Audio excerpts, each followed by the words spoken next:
Oh, this is, I like this. It's hanging down the house. That's cool.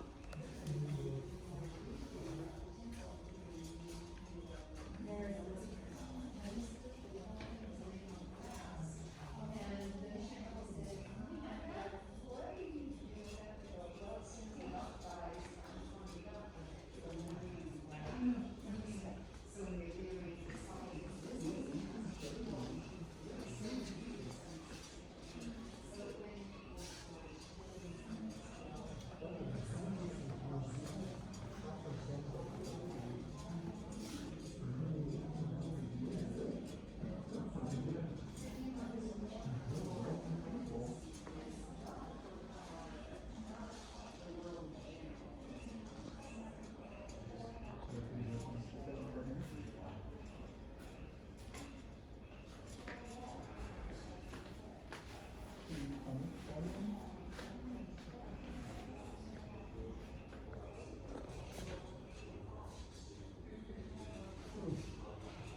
They found two, and it was also, I mean, testimony though, because they had a miracle there, like, Lots of miracles. yes, yes. Oh, the storm is full of everything. Yes. So this is the actual, churning wheel of Bunsen. In Kirtland, nearly all of the women are engaged in making clothing for those who are laboring at the temple. Lord only knows the scenes of poverty, distress, and tribulation that we pass through to accomplish this thing. I've toiled all summer, spinning 100 pounds of wool, weaving and dressing the cloth and making garments for the workers. I've had the privilege of keeping half of the wool for myself as compensation for my labor. But I do not reserve even so much as would make me a pair of stockings. Instead, I give it all for those who are working to build the house of the Lord.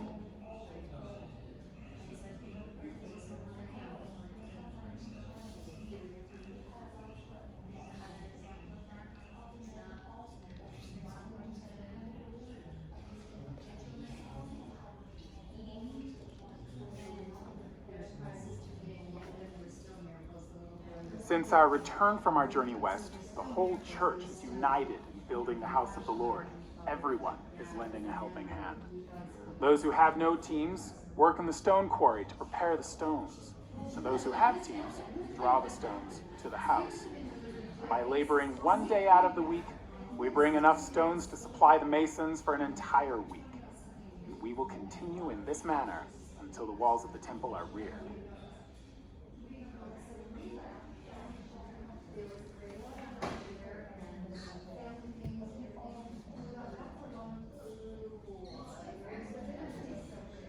I've worked in the Kirtland Temple, quarrying, hauling rock, and performing other labors.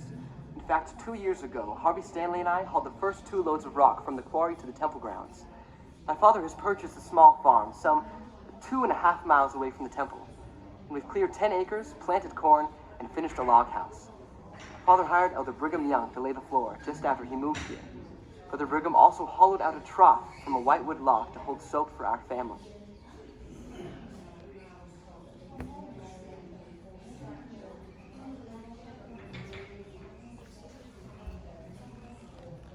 My husband, Mr. Newell K. Whitney, owns a general store here in Kirtland, and earlier this cold February day, a man and his wife drove up in a sleigh. We had never met them, but the man bounded inside, shook my husband's hand, and called him by his name. When my husband exclaimed, "I cannot call you by name as you have me," the man responded, "I am Joseph the prophet. You have prayed me here. Now, what do you want of me?" I remarked to my husband, "This is fulfillment of the vision we saw of a cloud of glory resting on our house." We are now hosting Joseph and his wife Emma in our home. We are more than glad to welcome them and share with them all the comforts and blessings we enjoy.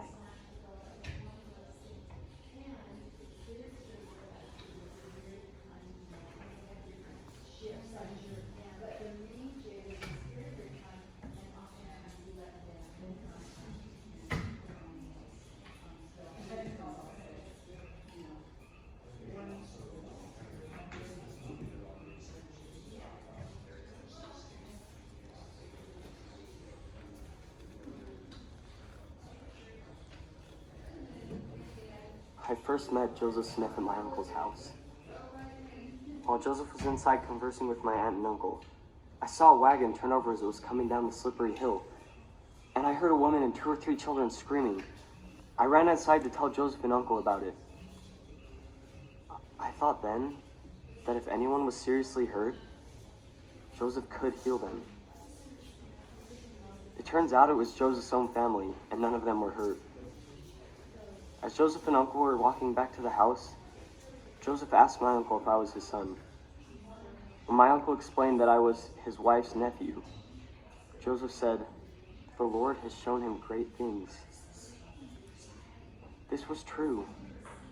I had previously seen Joseph and Hiram in a vision.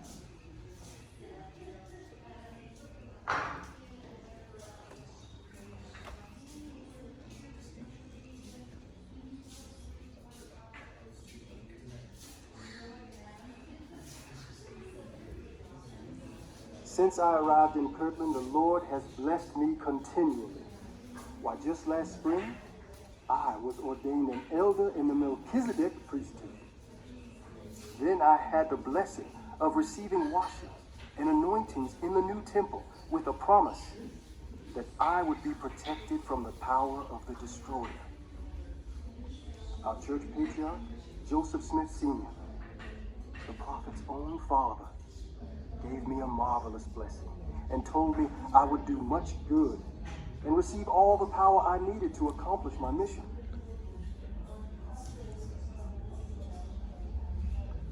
Soon I'll test that promise when I leave Ohio to proclaim the gospel along the Canadian border in St. Lawrence River country.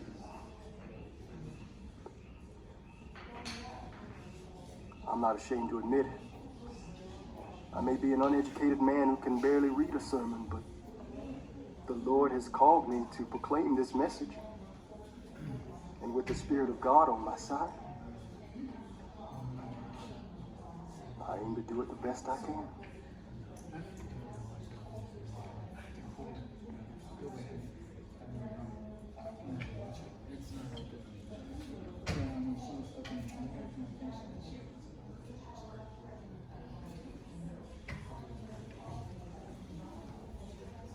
Tonight, we stopped at a log building for the night.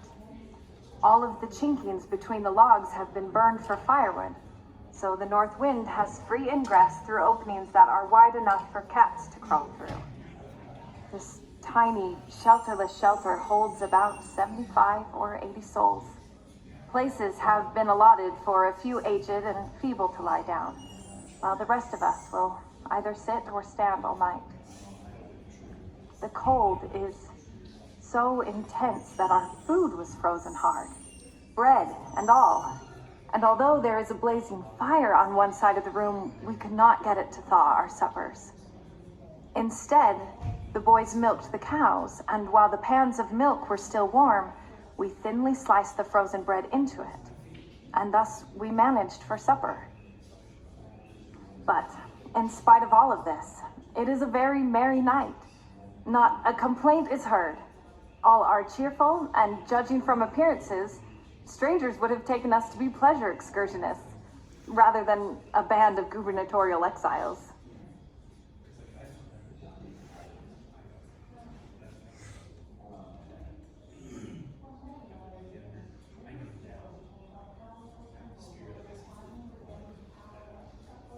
In October, a bloodthirsty mob camped near Far West and placed a cannon in the middle of the road, fully intending to blow the place up. But then the mob, under the command of General Clark, sent in a flag of truce and demanded to speak with John Clemenson, his wife, my husband Adam Leitner, and me. As we approached, General Clark shook hands with John and my husband because they were old acquaintances. He said that Governor Boggs had given him an order for our safe removal before they destroyed the place. I asked the general if he would let all the Mormon women and children go out. He told me the governor's orders were that no one but our two families should go, and that all the others should be destroyed. I told him if that were the case, I refused to go, for where they died, I would also die. I said I was a full-blooded Mormon, and I was not ashamed to own it. He told me I was infatuated, and that my prophet would be killed with the rest. I told him that if he killed a prophet today, God would raise up another tomorrow. At that moment, Brother Heber C. Kimball, whom I had never met, jumped up and said, "Sister Leitner, God Almighty bless you. I thank God for one soul that is ready to die for her religion. Not a hair of your head shall be harmed, for I will wade to my knees in blood in your behalf." The general pleaded with my husband, but it was of no avail. We would stay with the saints.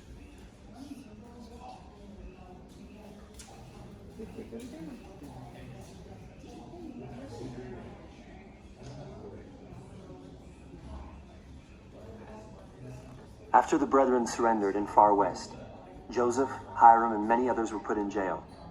My sister Mary and her husband Adam Leitner decided to seek refuge at his brother's house in Lexington for a time. As I was loading their bedding into the wagon, we learned that a posse was also hunting for me. So Mary begged me and my new wife Eveline to go with them. They secreted me in the bottom of the wagon with my face lying downward.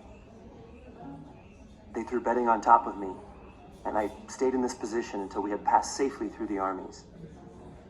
Eveline sat beside me and uncovered me so that I could get some air until the mob had passed us. According to my sister, we had passed through troops of 500 men, and none of them molested or disturbed us.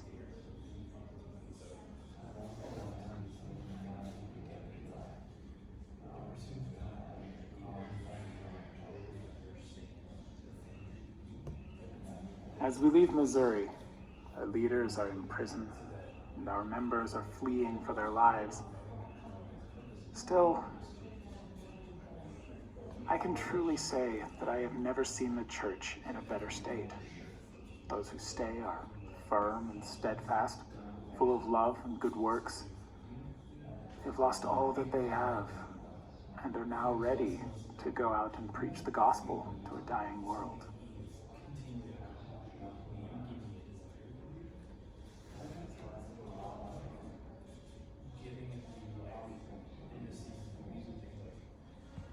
Years ago, my father moved our family to Jackson County to help establish Zion. It was winter when we arrived, but that didn't stop Father from cutting the ice from the stream and baptizing my two brothers and me. We attend school as much as we can, but recently people started threatening to drive us out of the county. They told Father that they would burn our house down right over our heads if we don't.